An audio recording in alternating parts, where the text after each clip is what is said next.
ছেলেদের বুকে বেশি পশম থাকলে কি হয়, এই ছেলেরা নাকি তার স্ত্রীদের বেশি ভালোবাসে। একটা জিনিস হয়, এটা বুঝে নেওয়ার চেষ্টা করেন। অনেক ছেলেদের বুকে পশম যখন বেশি থাকে বলে যে তুই তো তোর স্ত্রীকে খুব বেশি ভালোবাসবি। এটা আছে, গালে কোথায় তিল থাকলে কি হয়, এরকম জিনিসই রয়েছে। দেখেন, এই যে শরীরের লোম, রাসূল সাল্লাল্লাহু আলাইহি ওয়াসাল্লামের শরীরেও লোম ছিল, পশম ছিল আল্লাহর হাবিব সাল্লাল্লাহু আলাইহি ওয়াসাল্লামের। এবং রাসূল সাল্লাল্লাহু আলাইহি ওয়াসাল্লামের চেহারাটা ছিল অন্যরকম, অনন্য এক সুন্দর চেহারা, চাঁদের মতো জ্বলজ্বল করতো আল্লাহর হাবিব সাল্লাল্লাহু আলাইহি ওয়াসাল্লামের চেহারা। তো এই ছেলেদের বুকের পশম বেশি থাকলে সে তার স্ত্রীকে বেশি ভালোবাসে, এইটা যদি কেউ বলে তার সাথে একটা জিনিস হবে। একটা হাদিস শুনে নেন।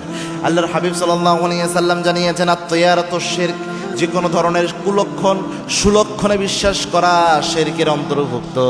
এই জন্য কেউ যদি মনে করে কারো গায়ে পশম থাকলে সেই স্ত্রীকে বেশি ভালোবাসে, এই যে কুলক্ষণ সুলক্ষণ, এই সুলক্ষণে আপনি বিশ্বাস করার সাথে সাথে আমল নামায় শিরকের গুনাহ উঠে যায়। শিরকের গুনাহ আপনার আমল নামায় উঠে যায়। আপনি তো এখানে কোনটা দিলে কি হয় এইভাবে মিলাচ্ছেন গণকদের মতো হিসাব নিকাশ। এইভাবে হিসাব করলে আপনার দেখবেন আমল নামায় শিরকের গুনাহ উঠবে।